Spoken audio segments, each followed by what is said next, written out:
How are you? I hope you are good and fine and stay safe at home.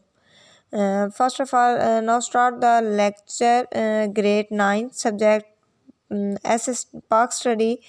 I am from ICS School Pindi Ghev. ہم اپنا lecture start کرتے ہیں لیکن first of all ہم لوگ پہلے آج کی اچھی بات میں آپ کو بتاتی ہوں کہ آج کی اچھی بات کیا ہے. ٹھیک ہے، علم حاصل کرنا نہ چھوڑیں کیونکہ یہ آپ کو کامیابی کی طرف لے جاتا ہے اور آپ ہمیشہ کامیاب ہوں گے جب آپ نئے سے نئے کی تلاش میں ہوں گے. یونٹ نمبر 2 ہمارا کنٹینیو ہے. ٹھیک ہے، فرسٹ پہ ہم لوگوں نے پڑھا تھا پریویس لیکچر میں کرپس مشن تحریک پاکستان اور اس کا پس منظر اور قائد اعظم کی صدارت. آج ہمارا جو ٹاپک ہے وہ ہے کرپس مشن. ٹھیک ہے، لیکچر نمبر ہے ہمارا 2. 1942 میں حکومت برطانیہ نے سر سیٹسفورڈ کرپس کی قیادت میں ایک مشن برصغیر بھیجا جس نے تمام سیاسی پارٹیوں کو چند نکات پر متفق کرنے کی کوشش کی مگر ناکام رہا. ٹھیک ہے، یعنی اس نے چند باتیں بتائیں اور انہوں نے کہا کہ سب اس بات کو ایگری کرو تو انہوں نے کہا کہ نہیں، ہم اس بات پہ ایگری نہیں کر سکتے. کرپس نے ناکامی کی ذمہ داری خود قبول کی اور کسی جماعت کو اس کا ذمہ دار قرار نہ دیا.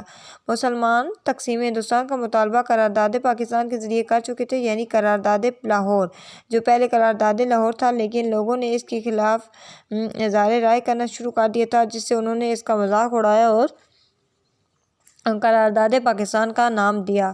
کانگریسی رہنما حکومت کے خلاف تحریکیں چلا رہے تھے کیونکہ جنگ عظیم دوم میں انگریزوں کے اکھڑتے ہوئے پاؤں دیکھ کر کانگریس یہ فیصلہ کر چکی تھی کہ برصغیر کے مستقبل کا فیصلہ انگریزوں کی بجائے جاپانی کریں گے، یعنی جاپان کے لوگ کریں گے. اب کرپس مشن کی تجاویز کیا تھیں؟ ٹھیک ہے، فرسٹ پہ ہے جنگ کے بعد برصغیر تاج برطانیہ کے ماتحت ہوگا اور اندرونی اور بیرونی معاملات میں حکومت کسی طرح کی دخل اندازی سے گریز کرے گی. یعنی حکومت جو ہے وہ اس کے اندرونی اور بیرونی معاملات میں دخل نہیں دے گی، وہ برصغیر کے لوگ خود کریں گے. سیکنڈ ہے ہمارے پاس دفاع، امور خارجہ، مواصلات وغیرہ سمیت تمام شعبے ہندوستانی کے سپرد کر دیے جائیں گے. یعنی دفاع کا معاملہ، امور خارجہ دفاع یعنی ملکوں کی دفاع کے لیے پولیس کا شعبہ ہوتا ہے، فوج کا ہوتا ہے. ٹھیک ہے، وغیرہ شعبے. امور خارجہ یعنی خارجہ امور یعنی بیرونی معاملات، مواصلات وغیرہ یعنی ٹریفک وغیرہ کا وغیرہ سمیت تمام شعبے ہندوستانیوں کے سپرد کر دیے جائیں گے. آئین سازی کے لیے ایک مرکزی اسمبلی منتخب کی جائے گی جس کے چناؤ کا انتخاب صوبائی قانون اسمبلی کے ارکان کو حاصل ہوگا. آئین مکمل ہو گیا تو اسے ہر صوبے کی توثیق کے لیے بھیجا جائے گا. جو صوبے آئین کو پسند نہیں کریں گے وہ بااختیار ہوں گے کہ مرکز سے علیحدہ ہو کر اپنی آزاد حیثیت قائم کریں. یعنی جب بھی کوئی آئین بنایا جائے گا، ٹھیک ہے، اسے ہر صوبے کی توثیق کے لیے بھیجا جائے گا. جس کی مرضی ہوگی وہ اس کو منظور کرے گا، پسند کرے گا، جو نہیں کرے گا وہ مرکز سے علیحدہ ہو جائے گا. آگے ہے نمبر 4، اقلیتوں کے حقوق کے تحفظ کے لیے مناسب اقدامات اٹھائے جائیں گے. یعنی اقلیتیں کون سے ہوتے ہیں؟ جو لوگ کم تعداد میں ہوتے ہیں. آگے ہے سیاسی جماعتوں کا رد عمل کیا تھا اس پہ؟ کرپس مشن تجویز میں مسلم لیگ کا الگ مطالبہ بدلنے کا مطالبہ ماننے کا اشارہ موجود تھا. یعنی مسلم اکثریت والے صوبے آئین کو مسترد کر کے اپنی جداگانہ حیثیت قائم کر سکتے ہیں. یعنی جو لوگ زیادہ تعداد میں ہیں یعنی مسلم اکثریت ہے وہ اس کو آئین کو مسترد کر دیں گے اور اپنی الگ حیثیت جو ہے وہ قائم کر سکیں گے. یوں پاکستان کی تخلیق کا امکان موجود تھا. اقلیتوں کے حقوق کے تحفظ کے حوالے سے بھی مسلم لیگ نے اپنی اطمینان کا اظہار کیا.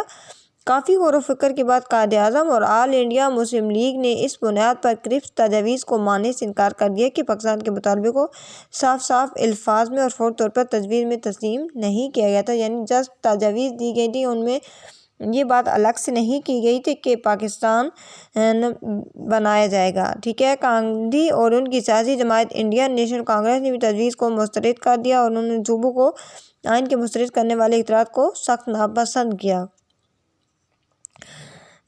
تقسیم کے حوالے یعنی گاندھی جیسے شخص نے بھی جو ہندوازم سے تعلق رکھتا تھا اس نے اور اس کی سیاسی جماعت نے بھی یعنی انڈین نیشنل کانگریس نے بھی اس کی تجاویز کو کرپس مشن کی تجاویز کو رد کر دیا تھا.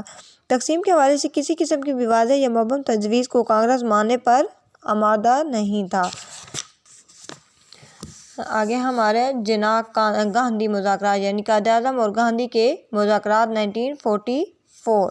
پیج نمبر ہے ہمارا 24۔ گاندھی نے جولائی 1944 میں قائد اعظم کو ایک خط لکھا، آج میرا دل کر رہا ہے کہ آپ کو خط لکھوں، جب آپ چاہیں میری اور آپ کی ملاقات ہو سکتی ہے۔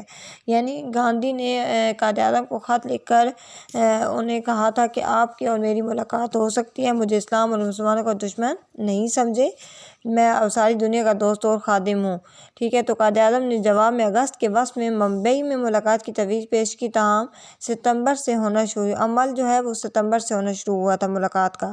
تو اس طرح گاندھی اور قائد اعظم کی جو ہے وہ ملاقات ہوئی اور انہوں نے گفت و شنید کا آغاز قرارداد لاہور سے ہوا، اور جس کی بنیاد دو قومی نظریہ تھا، یعنی الگ نظریہ تھا۔ دو قومیں یعنی ایک ہندوستان تھا، اس میں دو قومیں آباد تھیں، تو دونوں اپنی الگ حیثیت رکھتی ہیں، الگ وجود رکھتی ہیں، الگ مذہب رکھتی ہیں۔ تو اس مذاکرات میں گاندھی نے دو قومی نظریے کو ماننے سے انکار کر دیا۔ یعنی جب مذاکرات ہوئے تو قائد اعظم نے دو قومی نظریہ پیش کیا، جس کو گاندھی نے نہیں مانا تھا اور اس نے انکار کر دیا تھا۔ اب گاندھی نے آگے سے کیا تجویز کی؟ گاندھی قائد اعظم کے ساتھ ملاقاتوں اور خطوط کے تبادلوں کے بعد گاندھی نے تجویز پیش کی کہ اگرچہ وہ دو قومی نظریے کا حامی نہیں، لیکن پھر بھی مسلم لیگ چاہتی ہے کہ قرارداد لاہور پر عمل کیا جائے۔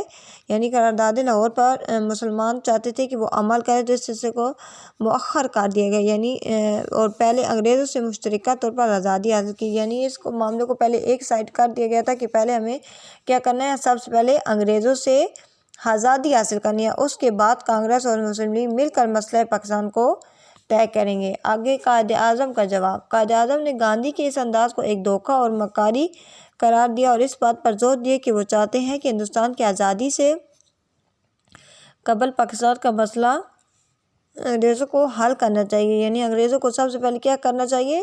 پاکستان کا مسئلہ حل کرنا چاہیے۔ یعنی ہمارا جو ملک ہے، ہم نے جو حاصل کرنا ہے وہ ہے پاکستان، کیونکہ کانگریس اور گاندھی پر کسی صورت بھی اعتماد نہیں کیا جا سکتا تھا، ٹھیک ہے۔ آج ہماری یہاں تک ریڈنگ کمپلیٹ ہوئی، جس پر میں نے آپ کو پہلے بتایا کہ ہمیں علم حاصل کرنا چاہیے اور نئے سے نئے کی تلاش کی جائے تاکہ ہم آگے بڑھ سکیں اور کامیابی کے راستے پر چل سکیں۔ آپ کا جو ہوم اسائنمنٹ ہے وہ شارٹ کوشچن نمبر 1 اور 2 ہیں، وہ آپ لوگوں نے کاپی پہ لکھنے ہیں اور ان کو یاد بھی کرنا ہے۔